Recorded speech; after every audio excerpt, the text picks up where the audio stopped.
This is Trend Following Radio, where great thinking comes alive. Nobel Prize winners, legendary traders, best-selling authors, and the pros that know what drive us irrational human beings. I am your host, Michael Covel. Not filtered, raw, honest. That's my passion.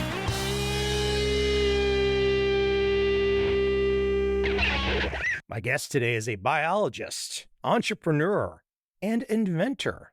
His invention led to the automated DNA sequencer. This was the enabling technology for the Human Genome Project. My guest today is Leroy Hood, and we discuss a wide-ranging topic centered around the age of scientific wellness. A young man of only age 84, and as we learn, a biological age of 15 years younger, Lee has had a diverse and interesting life to get to the point where he wants us all to think about healthcare in a completely different way. Look, healthcare comes down to us, our DNA, our genome. It comes down to our phenome, our environment, all the forces coming down on us.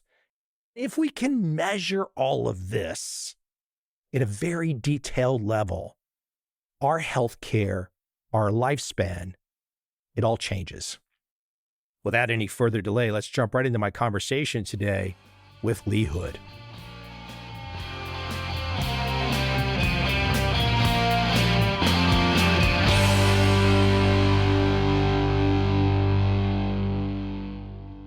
Let me jump in, Lee, with my rudimentary basic understanding, and then we can open it up to you and you can kind of lay out your big picture. Because I think this is one of those episodes where someone in your position, someone with your experience really just needs to lay it out from the outset. But for me, as a rank amateur, I see, okay, we have our genome.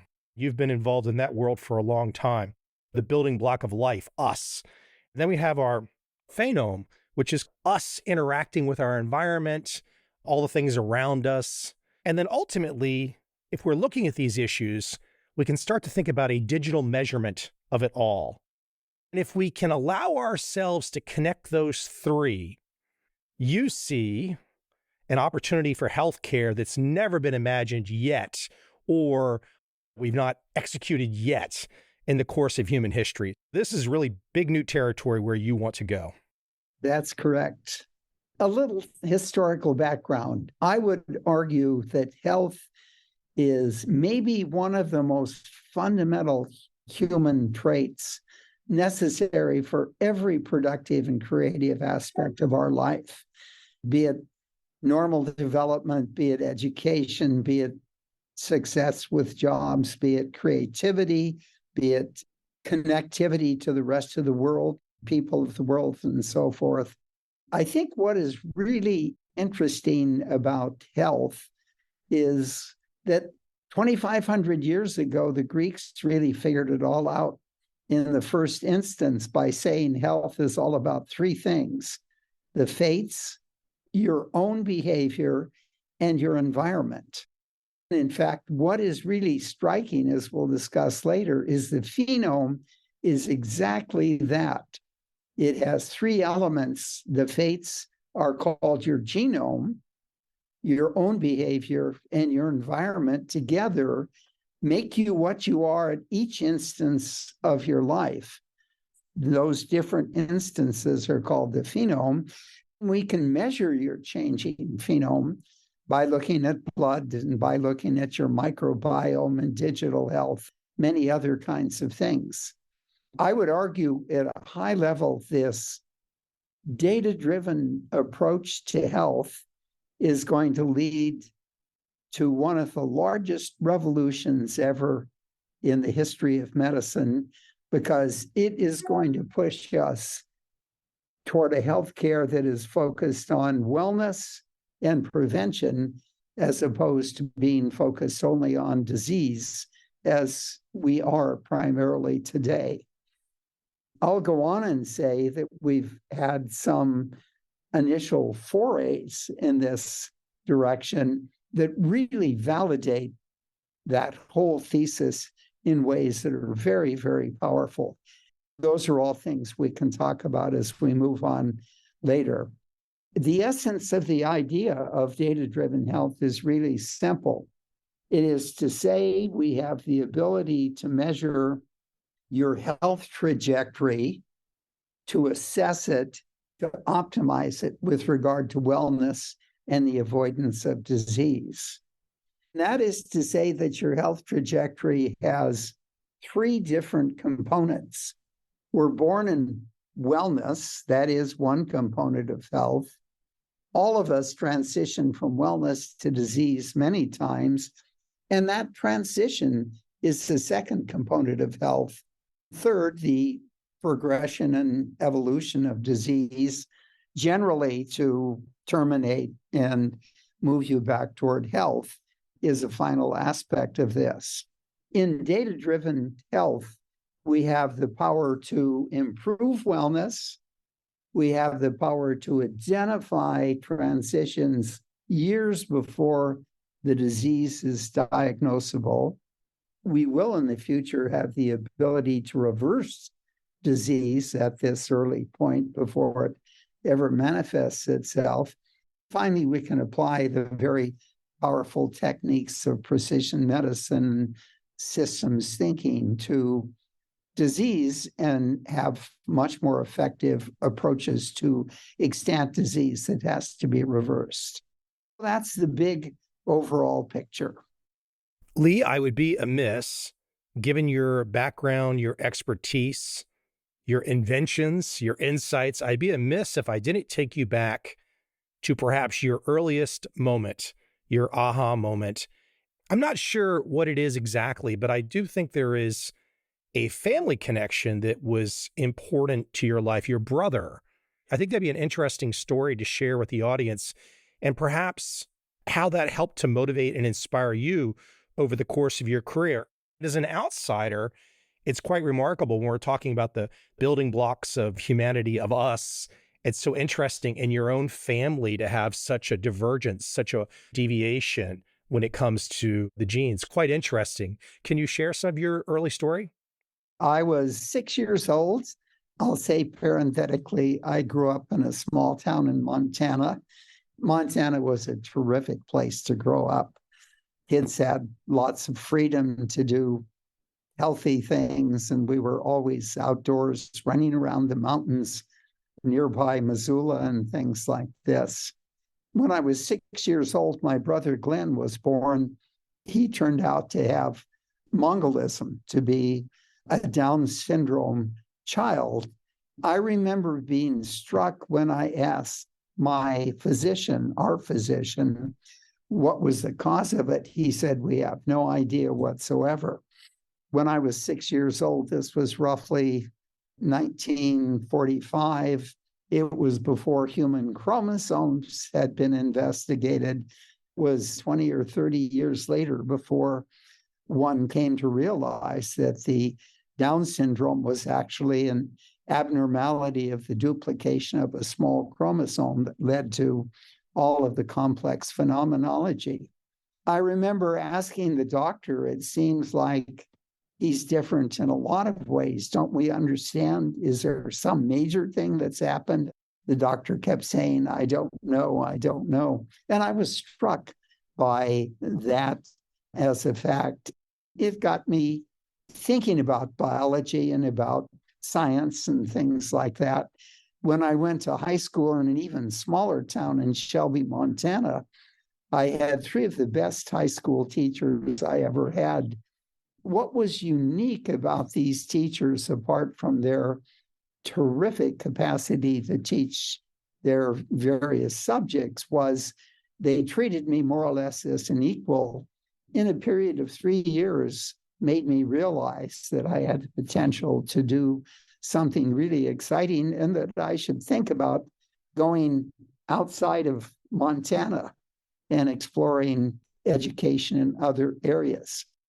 My chemistry teacher, who was absolutely spectacular, turned out to have gone to Caltech during World War II as a navigator of a bomber.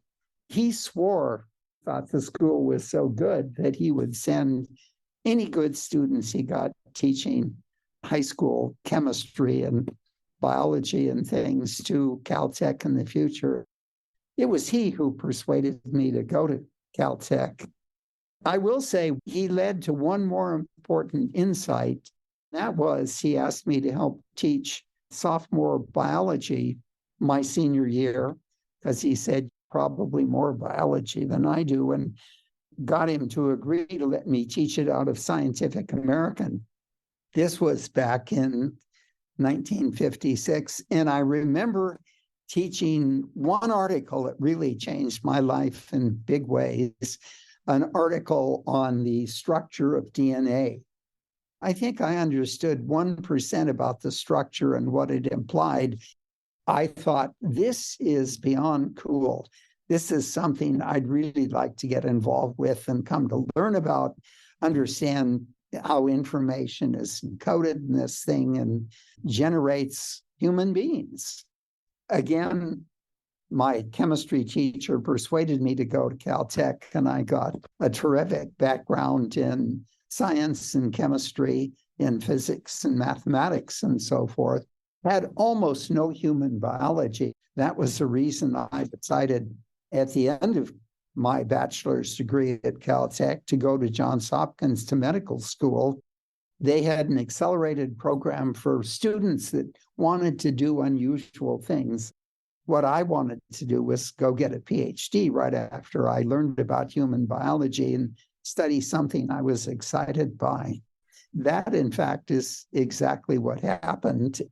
What intrigued me in medical school more than anything else was I began to realize the complexity of human beings. One particular area that I really got engaged in was immunology, and this absolutely fascinating question of how can the enormous diversity of antibodies that protects us against virtually all foreign bacteria and virus and even cancers and things like that, how can it generate all of this diversity, this ability to be able to interact with many different kinds of pathogens? And that, again, led me back to graduate school at Caltech, where I got a PhD, and after that went to NIH, learned how to run a lab basically in 3 years, then went back to Caltech, and that's where this whole story really started again, because as an assistant professor at Caltech, I had really declared my interest in human biology and disease. I knew a fair amount about human biology and disease then, but it was clear that the complexity at that time, this was 1970, was staggering, and it was clear we didn't have very good tools to measure that complexity. I remember thinking it was very much like the analogy of the elephants and six blind men, each feeling a different part of the outside of the elephant and declaring it stump or a spear or a fan or whatever part they felt.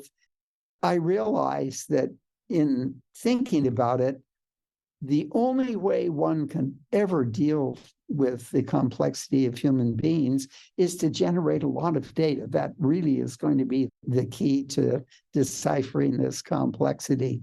And I also realized that what is really key when you look at a complex organism, that you be able to access it internally as well as externally, as the six blind men did. That was when I started thinking about this really amazing concept of the blood as a window into health and disease. And the reasons it's a window is because it bathes all of your organs and muscles and structure. They secrete molecules into it. If you can identify the source of those molecules and follow their quantification across time, you have a means for looking globally at all of the organs in the body and seeing whether their state changes, presumably initially from wellness, disease, and so forth. We later went on to prove this is, in fact, absolutely true, and you can just do that. The idea then that blood was this window was really key. The third thing I thought about in this elephant analogy was if we generated all of these data, it's quite another thing to put it in the context of the organism itself. I thought we needed some way of organizing this information. And that's exactly what systems biology came to be 20, 30 years later. It was inchoate at that point in time. That set me off on the first exploration that led to 7 paradigm changes, each of which dealt with complexity, each of which revealed more clearly what I thought about human biology and disease and how this complexity should be attacked. The first venture at Caltech was to develop a lab that was extremely cross-disciplinary in technology. And then over a period of the next 10 years, 12 years, we developed 4 instruments to sequence and synthesize DNA and proteins. Of course, the DNA sequencer, automating that, led to the ability to decipher the human genome at a later stage. These instruments we developed were the key to beginning to generate the data that would lead to deciphering complexity and so forth. I can run through and tell you about the paradigm changes, or I can take a break and you can ask more questions. Let me ask one question that comes to mind. For somebody and your peers at that time, let's say the early 70s, you have this perhaps more than theoretical understanding. You don't have the tools yet. You don't have the technology that you want yet.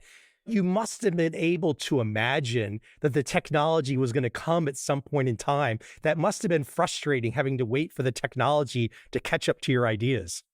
No, it wasn't, because I invented all the technology that made it possible to carry out the ideas. These sequencing and synthesizing instruments were really the foundation of biology for the next 20 or 30 years in terms of generating data that could be deciphered on a low level, a single organism, whatever, or on a global level when we started looking at the genome of the human organism itself.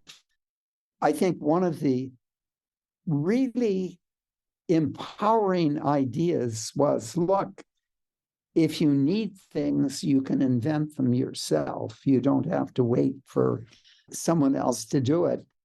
I think it would have taken quite a long time to put all those instruments together if we hadn't had this focused, coherent effort. Why did you have that inventive attitude? Where did that come from? I think it really came from my father, who was an electrical engineer who worked for Mountain Bell Telephone in Montana. He was responsible for setting up repeater stations all the way across the state of Montana for telephone communications and things like that. And in the summer, he taught courses to his men, which he would bring me down and I would take courses in systems theory and all of these kind of things, which I think he did it to show me off and how smart I was. I objected to these in some ways, but in the end, I really learned a lot. That engineering training changed how I thought about biology, how I thought about approaching biology, and the willingness to dive in, develop these instruments was a reflection of that engineering mentality.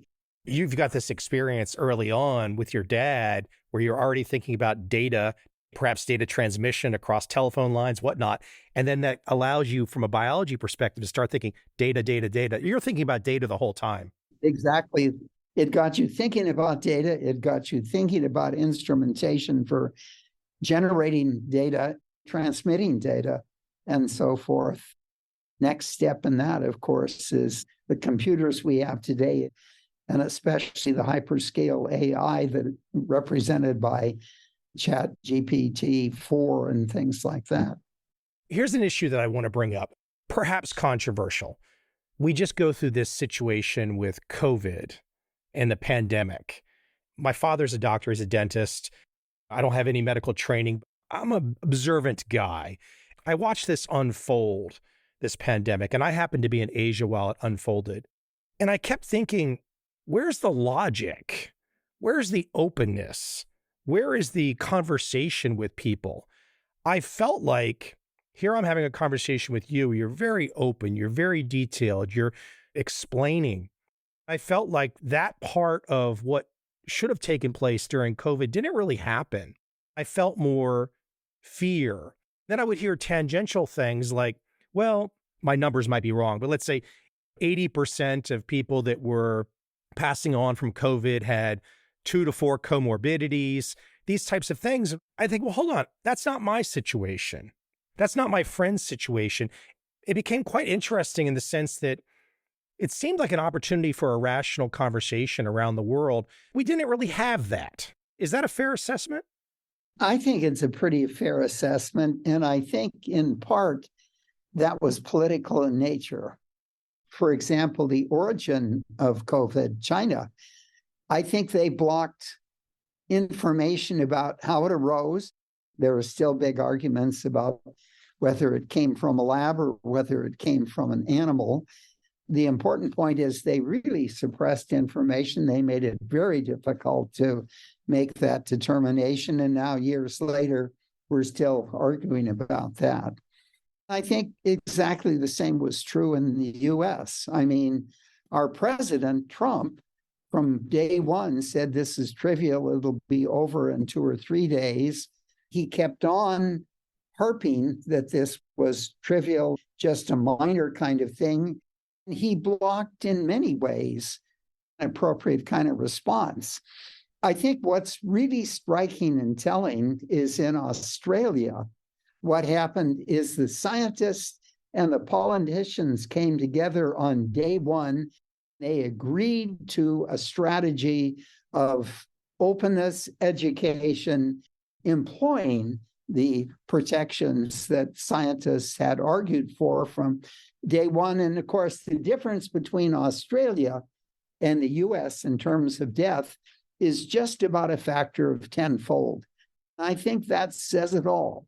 If you create a political situation that leads to truth decay, I think one of the big challenges we have in democracy today comes from both the right and the left. I'm not just saying it's the right, is this idea of truth decay, of trying to argue points of view to an extreme issue that is at odds with the reality of what's really out there. I'll give you an example.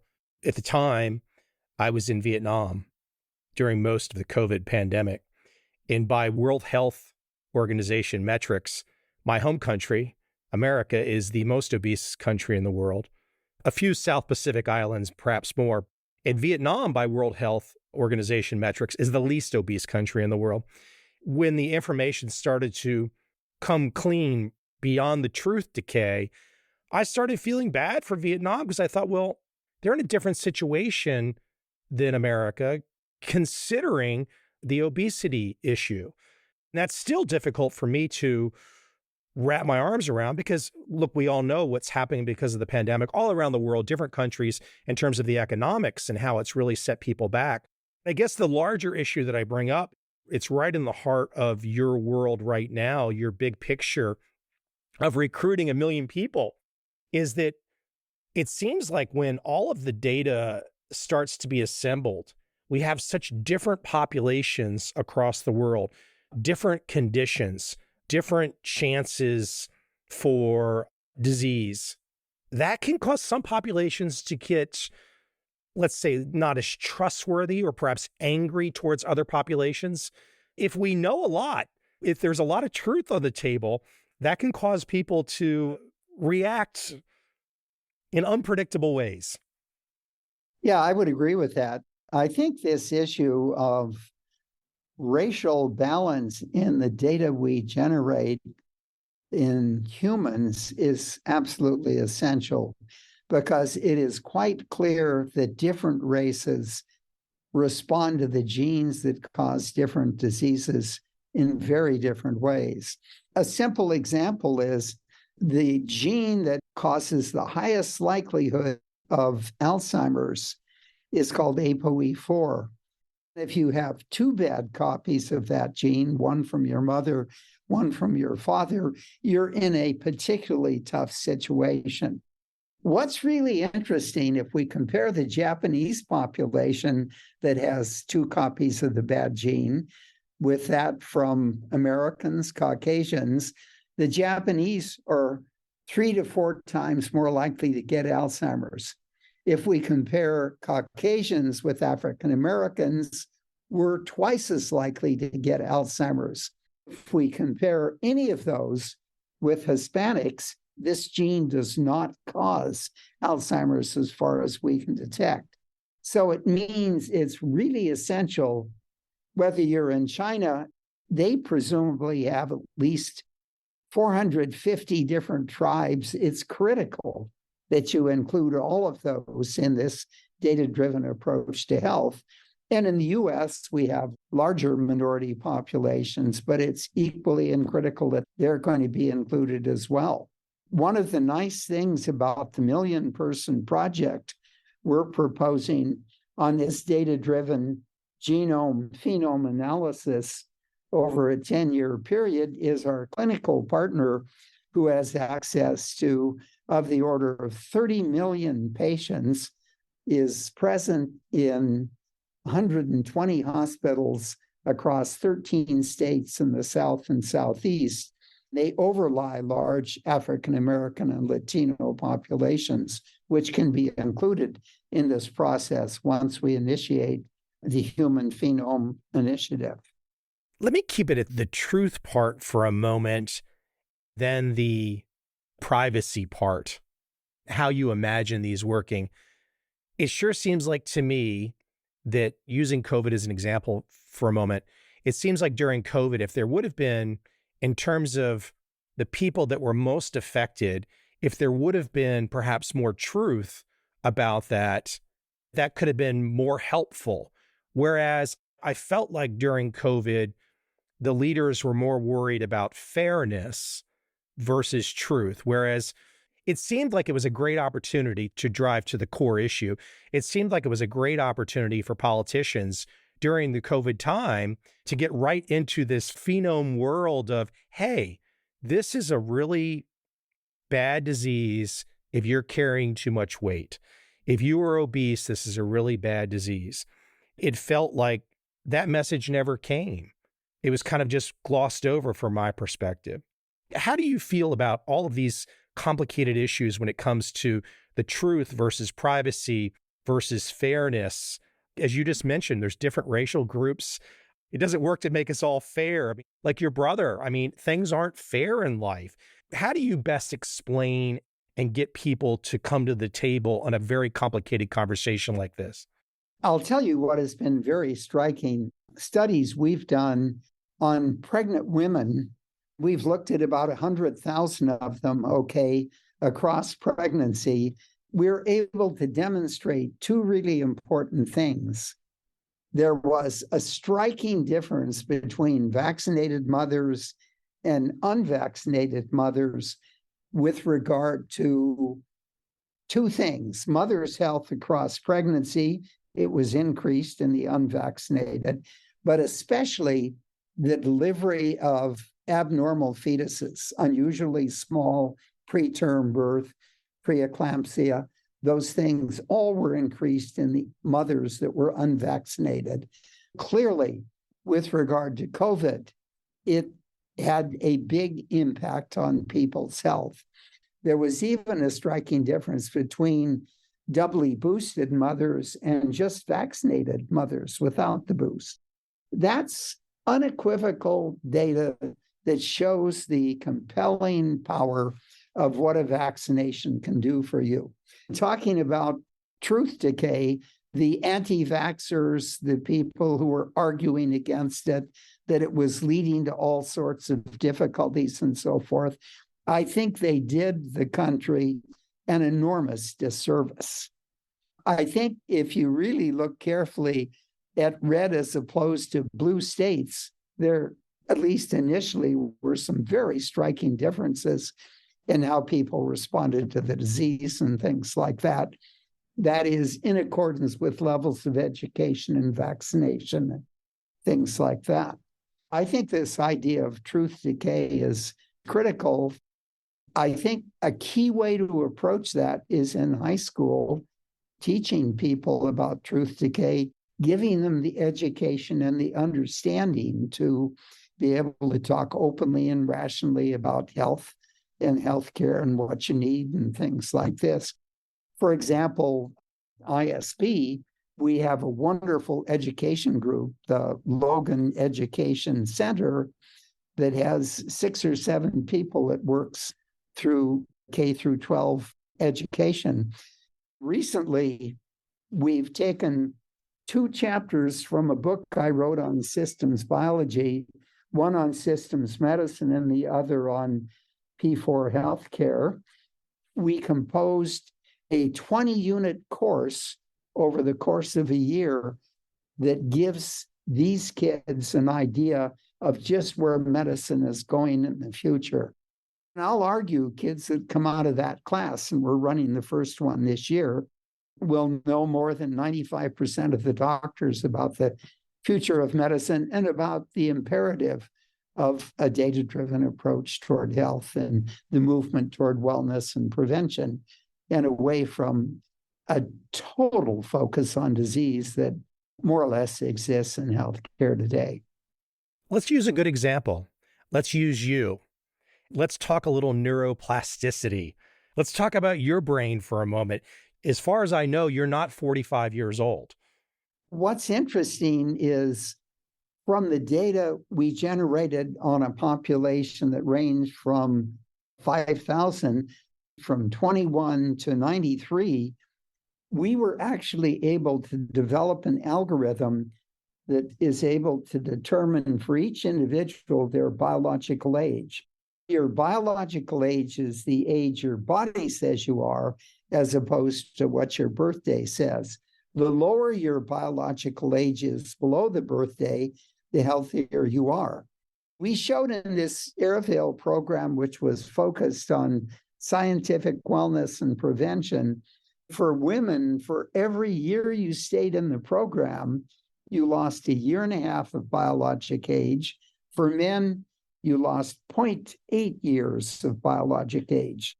Maybe compliance explained part of the difference. The point is, there were striking decreases in biological age that broadened this gap. The question is, how far down can we drive that? I'm 15 years younger than my chronologic age right now. Really, I'm at 70 rather than 84. I bring up the example with you because I'm having this conversation with you for the first time. I realize I don't know if I'd want to compete with you right now. I mean, you're sharp as a tack. There's plenty of people, just on a basic level, there's plenty of people your same biological age, maybe they're not here anymore, or maybe they can't carry on a conversation or think deeply. Obviously, you have great genetics. I think the phenome of your life has been important. Can you speak to, do you think there's been anything in your life from an environment, how you've lived, choices you've made that has really helped you that you might want to share? I think of all the things I've done to be healthy, probably the single thing that had the greatest impact is exercise. I played football in high school, and we had a team that was undefeated for my last 3.5 years of high school, and I played quarterback. It was an incredible experience. When I went to Caltech, I played quarterback. We didn't win that often, but our home team field was the Rose Bowl. I played in 16 Rose Bowls, which is a lot more than any professional football players I know, except those from UCLA, perhaps. Did you get some packed houses of over 100,000 people at some of those games, perhaps? The average for our side of the field was maybe 50 if we were lucky. That was a good night, maybe 25 on more typical nights. Of course, our opposition generally had twice as many as we did. And this was in a stadium that held 105,000 people. it was quite a phenomenon. I went on, I got involved in, for example, rock climbing, which is an enormously strenuous feat, and mountaineering, which I did all of my younger life. I've exercised my entire life. For many years, I could do 200 push-ups. I'm down to 150 push-ups right now. Hold on. You've just caused most of my audience to just say, I am a complete wimp. Because you're 84 and you're doing 150 push-ups. I do them in two braces at the beginning of my exercise, which takes 40 minutes, and at the end. So I do 75 and 75. Lee, that's awesome. 100 sit-ups, all of these things in balance.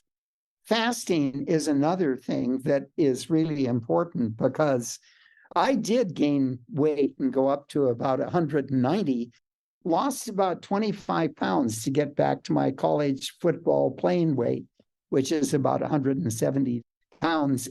That lighter weight makes an enormous difference. I've done with Airavail in the last 7 or 8 years, I've lost that weight.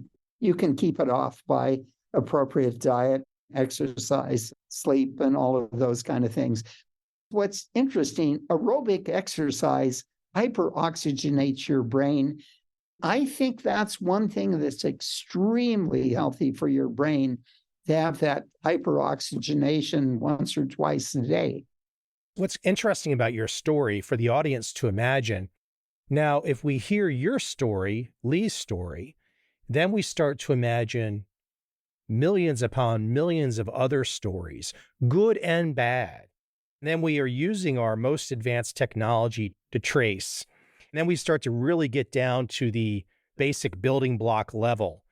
That amount of data, which is just immense, but is now doable with our technology, this is where we can really start to get going down the path of wellness and how you see it, getting us to nip it in the bud before it gets to be showing up at the doctor's office one step away from stroke.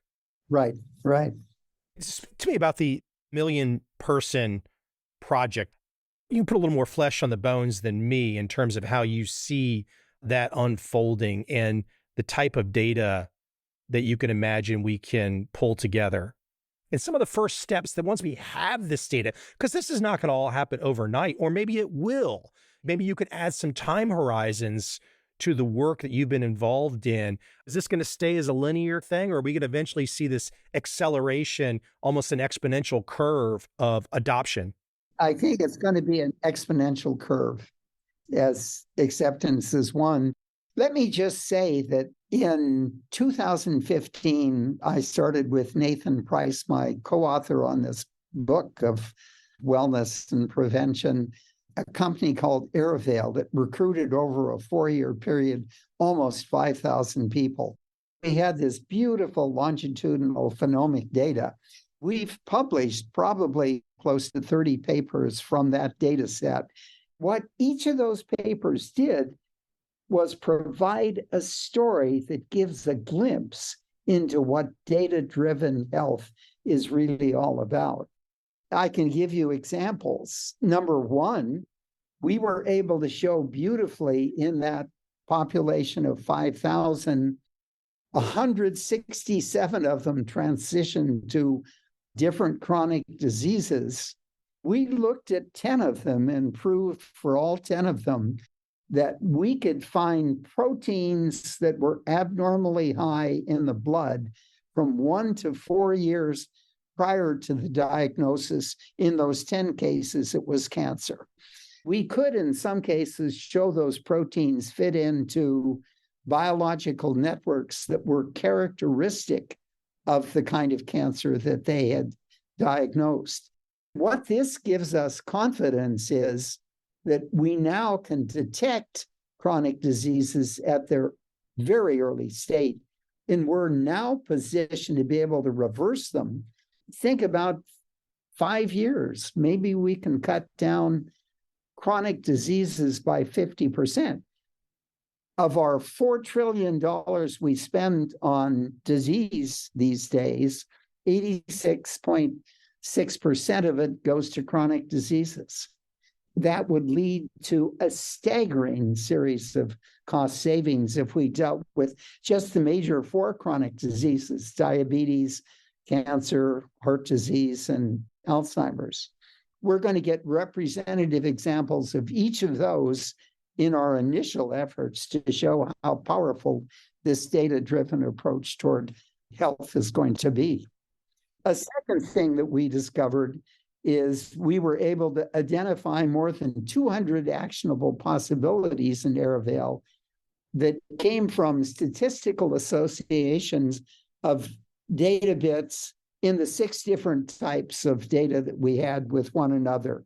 We'd take interesting correlations and go to the literature. Often they revealed actionable possibilities that improve one's wellness. Again, with my own example, we found out from Airvale that I had very low levels of vitamin D in my blood, that I had 2 genes that blocked the uptake of vitamin D. The only way I could get back to normal, vitamin D deficiency has a lot of bad consequences: cardiovascular disease, Alzheimer's, osteoporosis, a whole variety of things. The only way I could get back to normal was a hyperingestion of vitamin D. I had to use, rather than 1,000 international units is what most people used, I used 15,000. It brought me to normal, and because of my gene defect, I had maintained things at 5,000 international units a day. That's a beautiful example of how integrating blood data with genome data gave you an actionable possibility that I think profoundly improved the quality of my life. And that's what we can do with the other kinds of things too. A third thing that is really key is this biological age algorithm that is so important. And a fourth thing we've done recently in a paper in Nature Medicine is to demonstrate that we can do a metabolic BMI calculation, body index mass, which is typically done by height and weight calculations. We can do it with elements in the blood. It's more responsive. It's much more accurate. For example, in the classic BMI, 30% of the people are misdiagnosed with regard to obesity. For example, athletes, because all the muscle is converted into fat in this calculation, whereas the metabolic BMI gets all of these things exactly right. Gives you a very good index of how your gut metabolism is doing in the context of diet and things like that. These are all windows and metrics we can use now to optimize the health, to assess, optimize the health of individuals and so forth. And that's why it's now important to go from 5,000, 200-fold greater to 1,000,000-fold, because over 10 years, we'll be able to prove the validity of 2 important things. The quality of your health will be enormously improved, and we're going to save trillions of dollars in healthcare costs as we substantiate, one, an improved process of aging and so forth. Our prediction is it will lead to this revolution I've talked about before, where we replace wellness and prevention for disease orientation. I really believe in the democratization. I believe that 10-year program will let us develop tools where everything can be done through a cell phone in your home. We can think about exporting it to the developing world as well as the industrial world and so forth. That's why the Million-Person Project, which in a sense is just a second genome project, is going to be so critically important, because for the cost of 2 or 3 B-52 bombers, we can transform healthcare forever in our world. That's, I think, a really compelling argument that we're poised to be able to do this. It's ridiculous not to get it done, so that the people that are living today can experience a wellness that's going to take us into our 90s or 100s where we're mentally agile and physically alert, creative and productive, looking forward to the future. Well, I think what you've just said, specifically the individualized aspect, using your vitamin D example, is just exciting because all of us can look inside at ourselves. We have all got our own issues, this and that, many issues that we don't even know about because we've not been exposed to some of the measurements that you've been exposed to. It's quite exciting. And I can only hope in our complicated world that there won't be so much pushback. Whoever the entrenched folks are with lots of power in the healthcare field, hopefully we can migrate more in the direction where you envision us going, because that really just makes life nicer for everybody.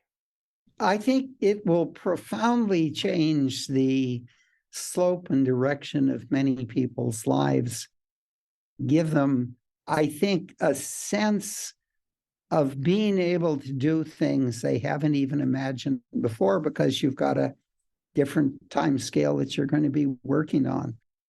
It's not without problems. There's a book written by sociologists called The 100-Year Life that pointed out if we have a health span that does go out to 100 years or so, where we're fully healthy and productive and all, what do you do about retirement? What do you do about jobs that become obsolete? You're not retired. You're not retired. You don't want to retire. I will never retire. I don't. Exactly. Hold on. And that's so important that you say that, because I think that's a fundamental problem in modern life. You work for the man for 30 or 40 years, then you get the gold watch, and then you go off and you sit on the beach.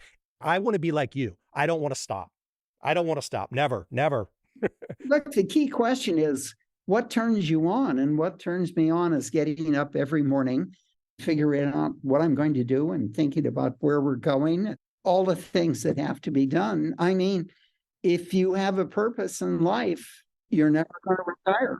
Instinctively, though, you know that's part of your neuroplasticity. You know that's part of it, right?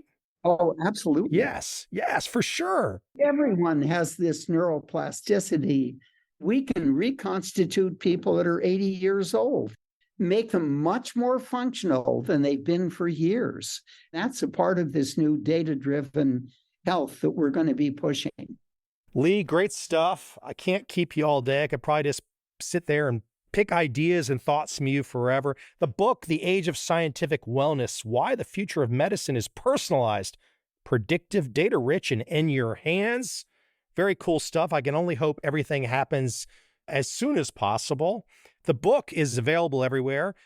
Is there a website you might want to direct people to, Lee? Well, for the book, I think Amazon is the place to get it most easily. There is a website for Phenome Health. This is a nonprofit organization I've created to push the Human Genome Project. It has a lot of information about that on it.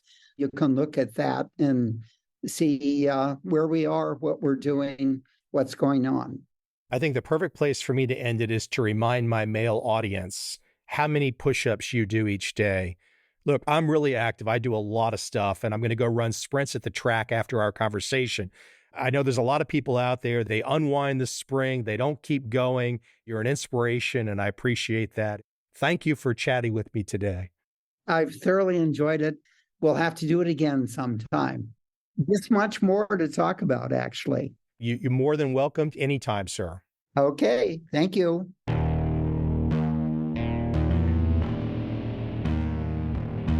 I see a time when those awake will understand how to make money in up, down, and surprise markets. Whether new trader or experienced, college student or financial advisor, protecting against a crash or just trying to make a lot of money, trend following offers everyone an answer in uncertain times. To get started immediately, send me an email, michael@covel.com. I will send you the right trend following steps to take along with my free video. But if you want to buy and hold, trust the government and trust Wall Street, this is absolutely not for you.